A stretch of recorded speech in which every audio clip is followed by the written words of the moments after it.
Have you ever paused to ask yourself why, in moments of despair, so many people instinctively turn to Psalm 91? It appears open in dusty Bibles on forgotten shelves, etched into skin as tattoos, or circulating endlessly in WhatsApp chains. But do we truly grasp what we're reading? Or have we reduced this sacred passage to a kind of mystical charm, something we use in an attempt to bargain with fate? Friends, today I want to invite you into a deeper reflection on security. Not the kind provided by surveillance systems or bank balances, but the security of the soul. Psalm 91 remains one of the most relevant texts in history, not because it acts as a magic shield against bills or illness, but because it teaches us how to live with confidence in the middle of complete chaos. Do you feel the weight of that truth? Picture the scene. The psalmist speaks of the terror by night, the arrow that flies by day, and the pestilence that stalks in darkness. He is not writing from a place of comfort or luxury. He is writing from the midst of conflict. The contrast is striking.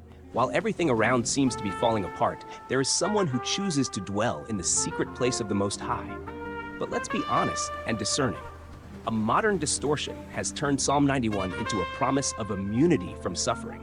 Some voices insist that if your faith is strong enough, nothing bad will ever touch you. That idea is not only shallow, it's dangerous. If the promise were a life without crises, why would the text say that 1,000 may fall at your side and 10,000 at your right hand? To witness such a fall, you must be standing in the middle of the battle. The promise is not freedom from the crisis, but preservation within it. Today, our pestilences and arrows wear different faces. They are emotional, mental, and symbolic.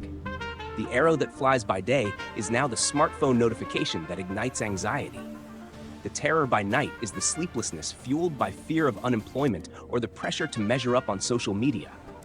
The secret place of the Most High, described in the Psalm, is no longer a physical refuge. Today, it is a mind anchored in faith rather than in collective fear. Here's a refined rewrite, keeping the meaning, depth, and tone intact, while smoothing the flow and sharpening the language. You know what's truly intriguing? Dr. Martin Lloyd-Jones, in his reflections on the mind and the spirit, often pointed out that the greatest struggle for many Christians is spending too much time listening to themselves instead of speaking to themselves. In Psalm 91, the author is doing exactly that, addressing his own soul. I will say of the Lord, He is my refuge and my fortress. Notice the intention behind those words. Trust here is not accidental. It's a deliberate decision about where the heart chooses to rest. This insight reaches its peak when we understand that God's protection is not an insurance policy designed to prevent every collision in life, but an inner framework that keeps us from being shattered by the impact. It is a protection of the inner life, shaping discernment, strengthening choices, and preserving identity.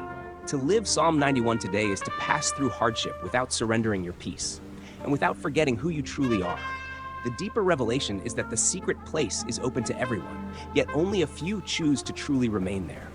Many prefer brief visits when trouble arrives, but the text is clear: he who dwells. This speaks of permanence, not spiritual tourism. It is about making that place your home. So here's the question that lingers. Where have you been living emotionally? In the fragile structure of fear or under the shelter of trust? Don't allow modern threats, no matter how loud or persistent, to dictate the final word over your peace. Reflect on this before embracing a version of faith that promises an escape from problems.